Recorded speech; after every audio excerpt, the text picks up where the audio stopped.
Sa kabila ng banta ng peligro, nangibabaw ang kabayanihan ng isang OFW nang iligtas ang isang matanda at isang bata sa malaking sunog sa Hong Kong. Isa lang siya sa mga Pilipinong nakaligtas sa trahedyang ikinasawi ng halos 160. Nakatutok si Darlene Kai. Nabagsakan na yung kawayan, yung meat, umaapoy na. Tapos umuulan na ng bato na may kasamang apoy. Sabi ko, hindi pwede. Hindi ako makalabas dito. Kailangan namin mabuhay. Parang pasong nagmarka sa kanyang isipan ang takot ng OFW na si Vane Maris Verador nang masunog ang isang residential complex sa Hong Kong noong November 26. Nasa isa sa 7 gusali siya ng Wang Fuk Court noon nang makarinig ng pagputok.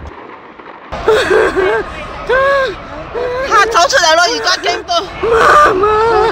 Nagulat din ako kasi parang binabasag na nila yung pintuan ng katabi namin.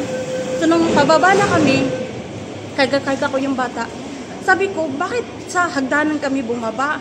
Then 15th floor pababa kami, naamoy ko na yung usok. Sabi ko, hala, doon ako nagpanik.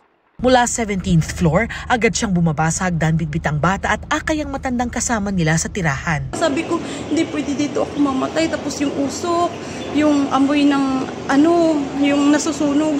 So ang lula nasa likod ko. Ako, nanginginig na ako, yung bata umiiyak na. Takot man, tinataga ni Verador ang loob habang inaalala ang pamilya sa Pilipinas. Nanginginig na talaga ako, pa-down. Sabi ko, kailangan kong umuwi ng Pinas para sa mga anak ko. Gusto ko pang makita mga anak ko. Hindi pwede dito ako mamatay. Kailangan kong umuwi at ligtas yung bata. Pero nang umabot sa ika-5 palapag, matindi na ang naramdaman nilang init mula sa sunog. Yung bata, nag-aalala ako kay umiiyak na siya. Tapos nung palabas na ako, na-shock ako. Kasi ubos na pala yung kabilang building namin. Natulala ako, hindi ako makagalaw. Halos wala na rin anyang natira sa pinanggalingan niyang gusali. Takbo ako ng takbo, karga ko yung bata. Yung lola sunod sa akin. Nung feeling ko na wala ng mga buhangin na nagbabagsakan, akala mo hindi ka na mabubuhay, hindi ka na uuwi sa Pinas at makikita yung mga anak mo. Doon ako sobrang umiyak nang nakita ko na ubos na yung 2 building.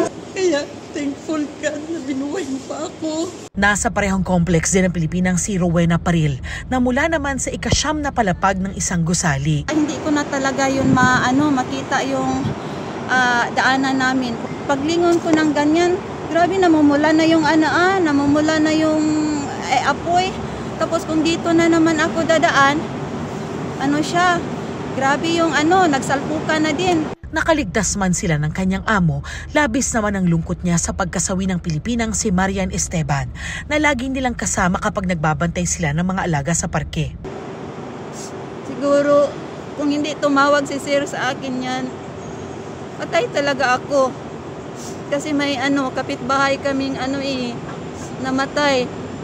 Dahil wala kaming narinig, hindi kami wala kaming signal ba na may sunog pala.